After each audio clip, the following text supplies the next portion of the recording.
This video is brought to you by G2A.com for cheap games, MSP and PSN codes. And powered by Elgato Gaming. For the best gameplay capture out there, pick up an Elgato today. Links in the description. Hey guys, how's it going? MasterBucks here. Welcome to another episode of the Portsmouth Road to Glory career mode in FIFA 16. Today we are wrapping up the transfer window, the January transfer window. We don't have a single game left until the end of it. As you can see right there, we're going to wrap up the transfer window and then get into games. That's all we're going to do. Now before I get into what transfers I'm going to be making at the start of this episode, I just want to let you guys know I'm going to do it a bit earlier from now on. If we can hit 2,500 likes on this video, because you've absolutely been smashing it recently, I will upload another one of these Portsmouth videos as soon as we hit that target. So best of luck with that. But anyway, getting back to transfers. I asked you guys at the end of the episode last time out who you wanted me to sign or what you wanted me to do in the remaining time that we had left in the window. And a few of you said to get specific individual players. A few of you said keep on going with pre-contracts. Some said try again to get some of the regens that we couldn't get because of the debacle of a deadline day that we had last time out. So I've all got a lot to process and a lot of ideas to go through. And in the end, I like a few ideas. I definitely want to try to go for a few of the regens that I tried to get, but unfortunately missed out on last time. So I'm going to go for Sonogo again. For those of you that don't know, he is Patrice Evra's regen, and I definitely want to pick him up. I'm going to offer 1.5. I don't remember what exactly I ended up accepting last time out, but we'll start with 1.5. And the next one, and the last player that we just missed out on, was Peter Barnett, who was Frank Lampard's regen as well. I've also gone through and found a couple of other regens like Kaká. I think I've got Xabi Alonso's regen in there as well, Casillas, but I know nothing about them, so I don't want to really just buy a player, go in blind and offer whatever. So I'm going to stick with these two, the players that we tried to sign earlier. The next thing I'm going to do is offer for this man, OVERWATCH. Now, I know that we don't know what his exact overall is, but given his value and given his wage and all that sort of stuff, I'm pretty confident that he's around mid-70s, maybe even up toward the high 70s, who knows. But at 23 years of age, and I'm just going to predict he's like 75, 76 or so, I thought about getting him, and I thought about finally getting that striker that's got decent pace and plenty of height, since that's something that we just don't have. We're getting Yusuf Poulsen next season, who's definitely going to be able to do that for us, but for the meantime, I wanted to go for this man, OVERWATCH, and I was thinking about trying a trade. They don't normally work. Every now and again they might work, but I'm going to try to offer one of my strikers, one of my shorter strikers that hasn't been getting as much game time as usual, and one of those players is Jeremy Boga. Wissam Ben Yedder and Adam Armstrong are both above Boga when it comes to strikers. As a matter of fact, Boga I play more as a center attack and mid than a striker. So I'm thinking about trading Boga, getting OVERWATCH, getting that height. I know he's got some pretty dreadful stamina, which is why he probably wouldn't start many games, but he'd definitely come off the bench and be an alternative option for us, and I definitely would want to use him as well. So I'm going to try to make this trade happen. I know Boga is the exact same value, and he's a year younger as well. They both have around about the same potential, which is why I think it'd be a decent swap, and I feel like it's something that will hopefully benefit the club. And of course, I know I'd be losing Boga, which would suck. Bringing in OVERWATCH is fantastic, but I am losing a player that I do like to bring on and play at center attack and mid from time to time. So I want to get a proper center attacking midfielder, the other one that we had at the start of the season, Charlie Musonda. I'm going to try to go for him. And the beauty about this is too, he's in the last year of his contract and he's not even like an important first team player. He's like sporadic. There you go. So I'm going to try to get him for absolutely dirt cheap. I don't know if we can, but I'm going to try. By dirt cheap, I mean like 3 million cheap, like that sort of cheap. And the final transfer I'm going to try to pull off in this episode is the pre-contract signing of Keita from Arsenal. Again, another Arsenal player that we may be poaching, but he's in the last year of his contract, 23 years of age. We can get him on a pre-contract. We couldn't get Coman though. I hope that he'd turn 23. He's not going to turn 23 in January. So I'm just going to straight up offer him 100 grand, 5 years. We might not be able to pull off all of these transfers, but I'm throwing just a few things out there, seeing what works, and you never know, 100 grand in 5 years. If need be, we can ask for additional funds as well, if the board will give it to us, but still. And there also might be a few players that are getting sold, but here we go. Finally underway. We immediately get a transfer for one of the players I'm looking to loan out. Everton for Bamford, fine. But are we going to start hearing back from a few transfers? We've got 3 notifications now. We just got the scout report back for OVERWATCH, so we might be able to see what his overall is. He is 75 overall, so there you go. I did think he was around mid-70s, and there you go, 75 overall. Pretty much the exact same value and the exact same, the exact same value and the exact same overall as Jeremy Boga, the man that we're about to hopefully trade him for. And now we've made it to deadline day, and we have 6 notifications in our emails, so this is brilliant. Let's take a look. We've got a few accepts, got a few declines, unaccepts. All right, let's see. We've got a transfer offer for James Maddison, not selling him. New England have rejected for Peter Barnett, which sucks. We've got an unacceptable for Sonogo. They want 2.5. Since I offered 1.5, I'm probably going to make it 2 million right down the middle. Hopefully they'll accept that. Watford have accepted the trade, which is sensational. So we're getting OVERWATCH, which I'm really happy about. So yeah, I don't know. I kind of want to make it happen, but at the same time, I know that Arsenal have rejected our bid for Charlie Musonda. But then again, it was ridiculously cheap. So here's what we're going to do. We're going to offer 5 million for that man, submit. And I'm just going to begin contract talks with OVERWATCH. I'm not going to accept him just yet. So 5 years, and let's make him, I want to see if I can make him important. I want to see if I can get away with that. All right then, let's start advancing in deadline day. Hopefully they don't screw us over. We've got 4 immediately. Thank you. That's much better than the last time out. We get an accept for Sonogo. That's brilliant. OVERWATCH accepts his contract. Keita wants to have a bigger squad role, and Arsenal have rejected 5 million for Musonda. It looks like we're not going to get him for the ridiculously cheap amount I was hoping. Well, in that case, let's go for 7 million again. I just increase it by 2 million every time. Are we eventually going to get somewhere? And Keita wants to be a crucial first team player, so we'll send that his way. By the way, I'm also going to send a $2 million increased offer to New England Revolution for Peter Barnett. We're taking our time with this. It's definitely a lengthy process when you've got all these transfers in the works. But anyway, what have we got now? Unacceptable. They want 2.6 for Peter Barnett. Okay. Sonogo's accepted his contract. Keita's accepted his. And Arsenal have accepted 7 million for Musonda. Well, now things are getting hectic. So Charlie Musonda has an 80 grand salary. Okay. We're going to increase that to 5 years. Again, no squad role. Submit that. If he accepts this, I'm going to see if I can make the trade of OVERWATCH and Boga complete and get this man as well. If we have the funds, we'll do it. If that happens, it might mean we're going to miss out on Keita and maybe some of the pre-contract players as well. But I really want to make the trade of Boga and OVERWATCH happen, and I also really want to get in Charlie Musonda. But let's just wait and see as we accept. We've still got plenty of time in the deadline day as well to make this happen. I'm trying to fucking go to work here. Musonda's declined, wants to know the squad role. Fuck, why don't I just give it to him every time? Important first team player.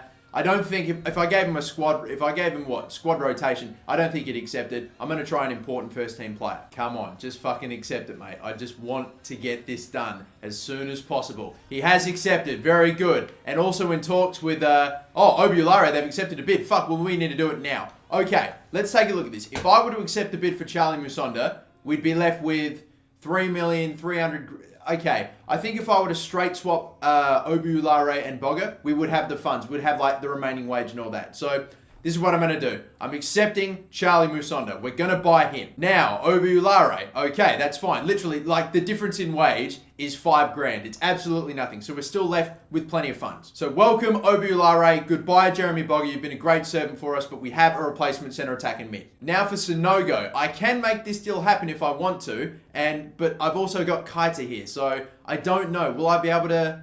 I don't have enough money to make the. Okay, interesting. So I'd have to either sell someone or bring in some extra cash. Well, from the looks of things, we're a bit far off from getting Keita into the club and making that second or that final pre-contract signing. So I think I'm going to forget about it. Do we have enough to make the signings of... Yeah. And I don't think we have enough to make both of those players, like both of those regens. Look, here's what I'm going to do. I'm going to buy Sonogo. We're going to get him in. He's a definite player that's coming into the club right away. 7 grand wage, $2 million. I'm going to accept that. It's fine. We might not get Keita, and we might not get Peter Barnett as well. We're not going to be able to get Lampard's regen either. But if a transfer comes through for a player that we're looking to sell in the last few seconds, someone that I'm okay with letting go, maybe we can make both happen. Still going. Anything else? We get no notifications. And you know what? I think that's it. Because even if we were to get one now, I don't think it matters. No, that's it. That's pretty much it then. They're done. All right then. So they're all the transfers we're going to make. We can't get Keita on a pre-contract. We're not going to be able to get Lampard's regen on a pre-contract, but I'm okay with that. I think we did all right. We did pretty well. We were able to get 3 players right toward the end. We picked up a regen. We got Patrice Evra's regen. We were able to get Musonda as a center attacking midfield replacement for Boga, and we traded Boga for OVERWATCH. That was a lot to fucking process, but we got it done. Top deals as well. One of the players that I was really thinking about getting, Quincy Promes, or one of the players I really want to get, I feel like he'd be a perfect right winger for us, has gone to Inter Milan. So chances are that I'm probably going to have to really break the bank if I want to get Promes. And if I'm going to break the bank for anyone in this career mode, it's going to be for Darren Musinho. But we're just advancing. Transfer deadline day has ended. We will see how much has been spent in this transfer window as we scroll down. Now they hit us. Now they hit us up. There's almost no point in me accepting that. I'm almost not even going to fucking bother. Transfer deadline day has ended, and they've spent only 131 across all leagues. That's barely anything. I mean, like, bloody hell. There was a transfer worth... Well, there was one transfer in the last transfer window, $151 million transfer for bloody Darren Messinio to Tottenham. That was worth more than that entire transfer window. So, okay then, guys. Transfers are done for this first Premier League season, and the team that we have is the team that is going to try to continue to push and challenge for that title. In our first Premier League season, we are actually still up there and we're still challenging. We're not top anymore. Manchester United are at the moment, and now we play Liverpool in our first game of this episode. Again, we're in the home stretch right now. We've got to keep putting in the work, keep doing well, and you never know. Even if we don't win the league in our first bloody year, which would be unbelievable, we could still challenge and get Champions League. This could be miraculous, but we have a big game and a tough game against Liverpool. Here we go. And the Liverpool team is looking strong, actually. Roberto Firmino was leading it up the front. Goetze, Kaga was there as well. Markovic playing there too. Mustafi in goal. Or, not Mustafi in goal. Mustafi at defense. Lloris in goal. And I didn't even get a chance to look at their bench, but I'm sure they've got some talent on there as well. They're not going to take it easy on us anymore. Of course, the player debuts there. Ricardo Pereira and Areola both making their, what do you call them? Debuts, that's right. There you go. He's got a real face too. Love it. But it's the first game of the episode, and it's only at Anfield. Here we go. Milner. Trying to run around, going down the wing. Markovic, interesting attempt at a tackle. That is a really good play. And oh my god, it's come off the crossbar. I think even Areola might have got a hand to it.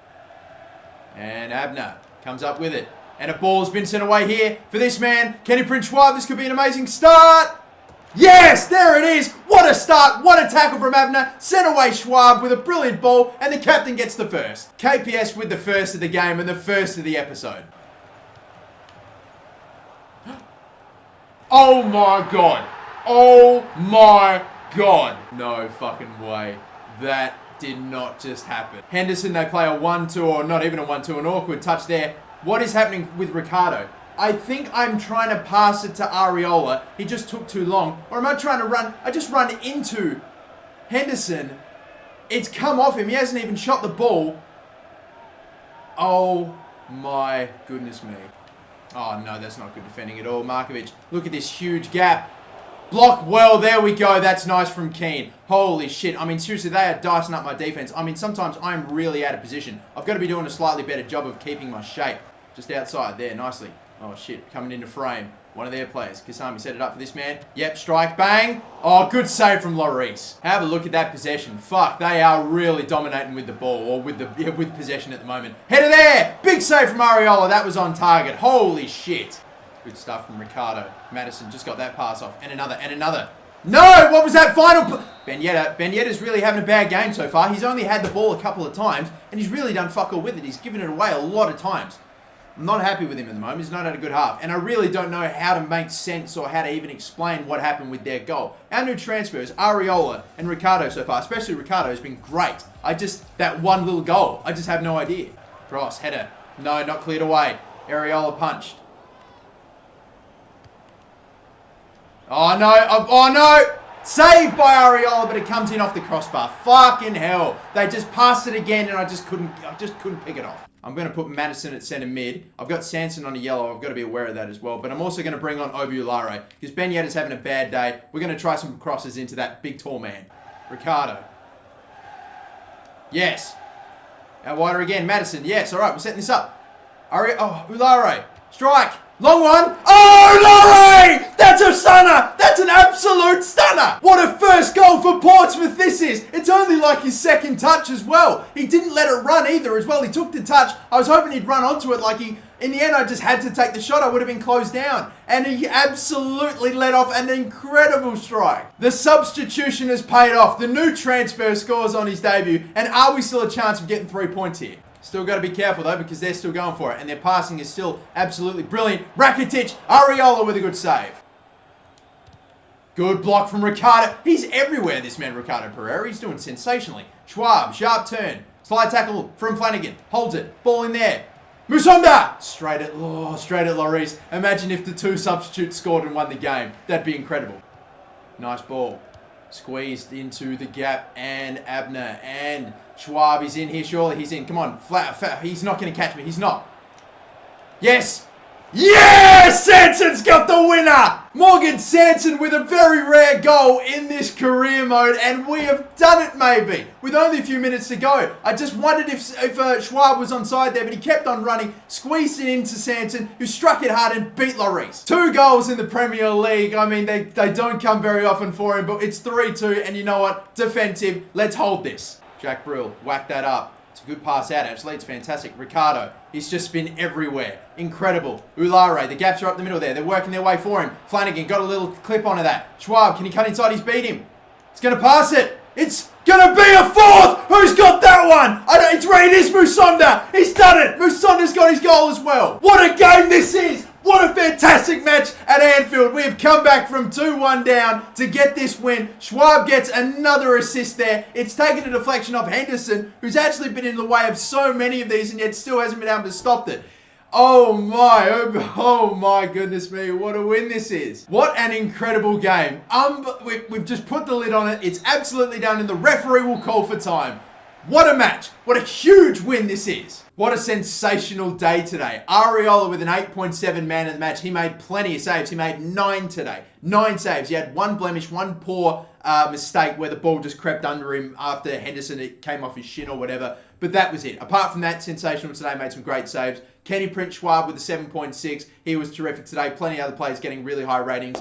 I've just got to give it to the captain today though, mate. Kenny Prince Schwab, he got 2 assists today and a goal as well, the very first one. And everyone today, most players were incredible, stunning today. As a matter of fact, I think everyone did at least 1 or 2 amazing, incredible, great things in this match. So proud of the team, so proud of the performance. What a win.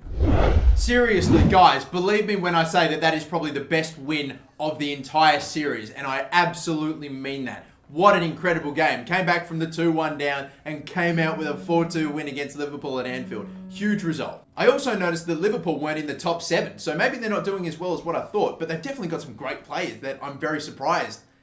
Like, amazing, yeah, like some really good players and really good talent in their team, and they're not in the top 7. But this game, though, against Swansea City, I'm going to simulate this game really quick. I'm only going to play only going to do the next 2 games in this episode, and then leave it at the next one, or the one after that, which is against Manchester City. So that's going to be the first game of the next episode. This is the only home game that we have, so I'd rather sim the home game than the away game. Swansea City, though, definitely going all right, because they've beaten QPR, they've beaten Man City, and they've also gotten a 1-1 draw against Norwich. So they've picked up 7 of their last 9. Doing all right, though. But skip ahead, 2-1 victory. Pereira got a goal and Ben Yedder got a goal. And Wissam Ben Yedder, an 8.2 for just the 1 goal in that game against Swansea, but it's enough. He gets the man of the match. So we have the game against West Brom to play. I'm going to get it out the way. We're going to advance to the next game against Man City. Leave the episode there. I'm going to give you a squad report, and I'm also going to do a J-Bucks medal tally, and it's going to be, I think maybe because we've only got about 12 or so games left to go, it's going to be the final one. But it's West Brom versus Portsmouth, final game of the episode at the Hawthorns. I'm only making 2 changes to the starting 11. Everyone's a little bit tired, but not by too much. I've got Ryan Kent and Charlie Musonda starting in this game ahead of James Maddison and Brom, who are going to be on the bench. Okay, cool. So we've got that done. Now, let's make it happen. Let's go for 3 straight wins in this episode and hopefully get 9 of 9 points and really continue to hopefully challenge for that title in our first season. That would be unbelievable. Honestly, like, I was speaking with Ranieri on the phone and he was like, how'd you do it? How'd you win the Premier League like that, man? And it's just 1 game at a time, man. 1 game at a time. So that's what I'm going to do. Speaking of bloody Leicester City, Kasper Schmeichel's in goal for West Brom. I think I saw Yuri Tielemans on the bench as well, so they might bring him on as well. But it's a little bit snowy today at the Hawthorns, and they're wearing the white kit. We've got a black kit. So this is the perfect kit choice for this game in the snow. Musonda. Hard ball. Found him well. Sanson, I'm not sure about that touch. Come on, Morgan Sanson. Fucking hell. Good tackle by Pereira, and we are away. Good stuff. And we might still be away. Sanson again. He's going to set it up for Kasami. No, now we're going to set it up for Kasami. Bang, struck it. Is it a foul? Is it offside? I don't know what it is. It's a free kick. 30 yards out. I think we can score from here. We just need the right free kick taker. It might be Ben Yedder. We're going to try it. Come on, Ben Yedder. Nice amount of power. Nice amount. Oh, Ben Yedder! What a goal! There we bloody go. That is a solid strike from 30 yards out to take the lead. 12 minutes in with Sam Ben Yedder. Let's watch this. The wall's just outside the box, so it was going to take something special, and Ben Yedder delivers. Squeeze that in. Moves on to 1 more. Out wider. Oh dear, that maybe wasn't the right decision in the end, but we've still got this ball. Cross maybe. Kent doesn't get to him. Oh my god, look at that. Look at where it fell to. And it fell perfectly for Kasami. He had a bloody gift right there and he couldn't finish. Oh, yeah, there it is. I fucking hate it when that happens. When Abner is one-on-one and has to try to win a header. He's 5'9", and what's Abel Hernandez? At least 6 foot. Shit. Oh, well, that we let them get in the cross. I hate it when that happens. Get this ball. Get this ball. There it is, Santon. He's tackled, but it's gotten past buddy Ryan Kent here. It's okay, though, because we still have it. Kasami with some space. Do I just go for a goal? Why not? Why not? Why not? Oh, my. It's hit the post. There it is. Nice. Come on. Now some space to run. Some space. Up the middle there. Nice. Come on, Benyetta. And again. Nice one. Schwab. Strike it. It's wide. It could have been a bit better, and I could have maybe been a bit patient. Again, up the middle. Keep on running. Nice. And again. That is sensational. Musonda. Saved by Schmeichel. Can't get there as Kent. It's going to falter. Fucking hell. It just wouldn't change. Schwab. What is that control as well? You just took it straight in a fucking Gamboa. Slide tackle. I'm angry. Oh, I'm angry. They are actually... You know, they're actually still getting the odd chance here and there. They could fucking score if we let them. Just clear it away. Oh, that is so perfectly set up for Tielemans, who takes a touch. Ricardo can't clear. Down in the box. Penalty! That's what I fucking thought. Things have just started going their way recently, and Ricardo doesn't even... I don't even try to tackle him. I just run into the back of him whilst he's in the shooting motion. Legs get caught. He falls over, and it's a fucking penalty. This game has been just slowly but surely creeping to fucking favour West Brom, and now Tielemans... Oh my god, I've gone the right way, but it's so fucking great. There's no run being made by Schwab there. He's just not getting forward quick enough. Finally, some space. Kenny Prince. Can he run in? No, he's going to get bloody caught by this defender who's fucking quick. Schwab with some good control. Taken out of the box. Holy shit, he got murdered. That is a penalty. Watch this. He's absolutely done the defender earlier. Maybe a slight clip of the ball, but a murder in that box. There's no way there's not a penalty there. And this is it. Kenny Prince Schwab needs to score or else we're getting nothing from this game. Please, KPS. Yeah, that's a fucking amazing penalty. Take that, Tielemans. That's how you take one. Another bad slide tackle from Ryan Kent. Oh, I'm trying to get this ball back, and every time oh my god, he's off as well. I'm probably not too surprised by that. Fucking hell. I just am not able to get this ball back. They whip it in. Please win this header. Oh my, no fucking way. No way. Oh, no way. No way. No way. What a ball. What a fucking deflection. How perfectly could it fall? Well, what can you say? How's this? How can I fucking stop this? How can I stop that? I think the header was lost by Odebayo, maybe, I'm not sure, but it's fallen so fucking perfectly to one of their players who, I don't know what the defense is doing, I can't control everyone, but obviously whoever was marking him has fallen to fucking sleep, thought the game was over, and they've won it in the last few minutes. Holy shit, one of the most amazing games of our season and of our series against Liverpool. That's how we started it, and we're going to end it with one of the most deflating defeats ever. Holy shit, I thought both teams were getting last couple of minutes worth penalties, and I thought, okay, we both got penalties and it's going to end 2-2, and we're both getting a point. All right, fine. And then they just whip in some shit, head it perfectly down for that guy, and fucking finished by Campbell.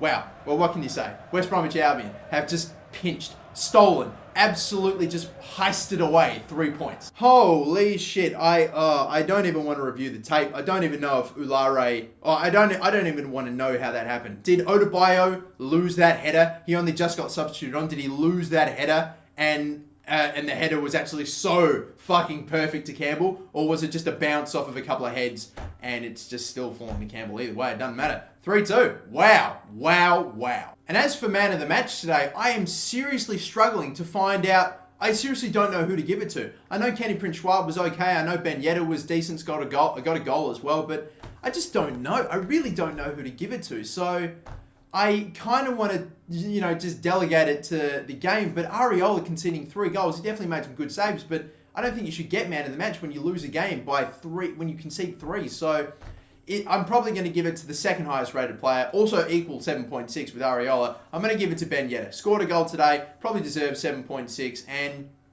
man, that's just a fucking shit result. What a way to lose a game. What a fucking way.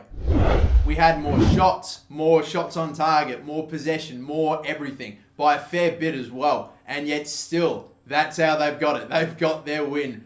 Wow, incredible. So obviously that's really going to help out West Brom. Where are they at the moment? They are 12th at the moment, and it's their 8th win for the season. It's games like that that could end up being the difference. Fucking results like that. Last fucking minute bullshit like that is going to potentially lose us a Premier League if we don't fucking be careful, because it's us and Manchester United at the moment. Maybe Arsenal and Spurs could find their way into it, but teams like Everton and Man City at this point in the season, really, I know they're only 10 points off, but you could still almost write them off at this point. Again, it's just fucking deflating, isn't it? That sort of a result. That's exactly why you've got to like this video and get it to 2,500 likes so you can immediately watch the next episode and we can just move on. And the game against Manchester City is approaching. I'm about to do a squad report and I'm about to do a J-Bucks medal tally. All right, let's go to squad report. I'm just going to begin really quickly scrolling down through all the players. As you can see, some are getting training, some aren't getting training yet, still growing fantastically. Like, to be honest, Kasami grew by 2 and I haven't given him a single drill, I don't think. And again, guys like João Pedro still going up. A few not pre-contract, what am I talking about? A couple of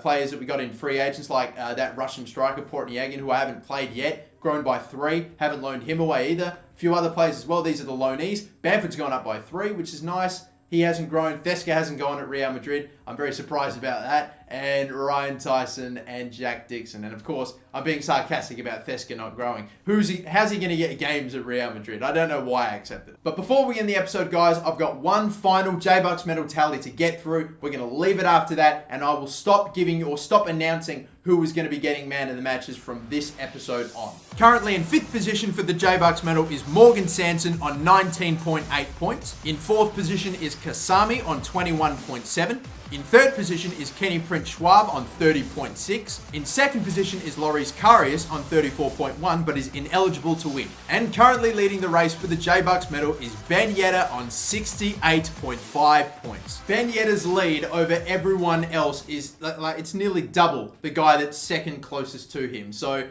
with 12 games left to go, you never know. He could be able to there could be someone that comes out and shines. Kenny Prince Schwab or Kasami, Sanson, or someone like that could absolutely pick up a shitload of man of the matches. It's still mathematically possible. And you know, whenever I say mathematically possible, that it's so fucking just not going to happen. But either way, it could be Ben Yedder winning the J-Bucks medal, or it probably will be. But until the next episode, guys, we're going to kick it off with a game against Manchester City. I hope you've enjoyed. Be sure to like and subscribe, and have a good one.